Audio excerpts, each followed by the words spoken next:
एक छोटे से गांव में रहने वाला एक गरीब लड़का नाम रशीद बड़ी खुशी के साथ बकरीद के दिन का इंतजार कर रहा था। उसके पास बहुत सारे ख्वाहिशें थी, लेकिन उसकी सबसे बड़ी ख्वाहिश थी एक बड़ा और सुंदर बकरा पाने की।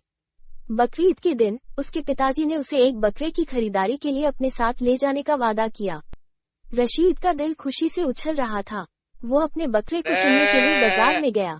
बहुत सारे बकरे उसके सामने प्रदर्शित हो रहे थे, लेकिन उसकी नजर एक विशेष बकरे पर पड़ी। ये बकरा अत्यंत सुंदर और मजबूत था। रशीद ने अपने पिताजी को उस बकरे के बारे में बताया और उसे चुन लिया। घर वापस आने पर रशीद ने बकरे को खुशी खुशी खिलाया और देखा जैसे उसकी ख्वाहिश पूरी हो रही हो। वो उसे प्यार से नाम देने का निर्णय लिया और उसे दिलदार नाम रखा। दिलदार बकरा रशीद के साथ रहने लगा और उनकी अच्छी देखभाल के कारण वो दिन पर दिन बड़ा होता गया। रशीद ने उसे साफ और स्वच्छ रखा, उसे अच्छा खाना दिया और उसे प्यार से पूजा किया।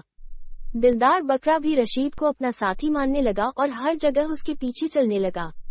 एक दिन रशीद के गांव में भूखंड प्राणी के लिए एक बड़ा मेला आयोजित हुआ। वहां बड़ी संख्या में लोग आए और अपने विभिन्न प्राणी ले गए। रशीद ने भी दिलदार बकरा को वहां ले गया। वो बड़ी खुशी से उसे देखता था, क्योंकि वो अपने दिलदार बकरे को सबके सामने दिखाने के लिए एक आदमी आया और दिलदार बकरे को देखकर कहा, ये बकरा बहुत खूबसूरत है, मैं इसे खरीदना चाहता हूँ। मैं इसे आपको बहुत अच्छी कीमत में खरीदने के लिए तैयार हूँ। रशीद को विचार करने की जरूरत ही नहीं पड़ी, क्योंकि वह जानता था कि दिलदार बकरा उसके लिए केवल एक खरीदारी का वस्त्र नहीं था, वो उसका सच्चा दोस्त था। रशीद ने आदमी से नम्रता के साथ कहा, मुझे ये बकरा बहुत प्रिय है और मैं इसे कभी नहीं बेच सकता। यह मेरा सच्चा साथी है और मेरे लिए अनमोल है। बकरीद के दिन रशीद और उसके परिवार ने सुंदर बकरे को तैयार किया। उन्होंने उसे प्यार से सजाया और इस्लामी रीति रिवाज के अनुसार वो बकरी की कुर्बानी करने के लिए तैयार हो गया। लेकिन जब रशीद उसके पास खड़ा हुआ और बकरी की कुर्बानी के लिए हथियार उठाने को तैयार हुआ, तब उसने एक छोटी सी बात पर विचार किया। रशीद ने सोचा कि क्या ये सही है कि हम अपने आसपास के प्राणी को बिना सोचे समझे मार देते हैं? क्या खुदा को इससे खुशी मिलेगी?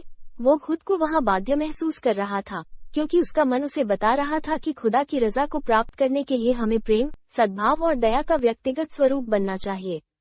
रशीद की इंसानियत और धार्मिक भावनाओं की प्रेरणा से वह अपने पिताजी को ये सुझाव दिया कि उन्हें बकरी की कुर्बानी की बजाय उसे एक गौशाले में दान कर देना चाहिए। रशीद के पिताजी ने उसकी सलाह स्वीकार की और सुंदर बकरा को गौशाले में भेज दिया।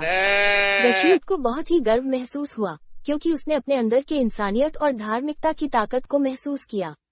इस कहानी से हमें ये संदेश मिलता है कि कुर्बानी के दिन हमें सिर्फ जानवरों की कुर्बानी के माध्यम से खुदा की रजा को प्राप्त करने के लिए हमें अपने आसपास के प्राणियों के प्रति सद्भाव और समर्पण का भाव रखना चाहिए।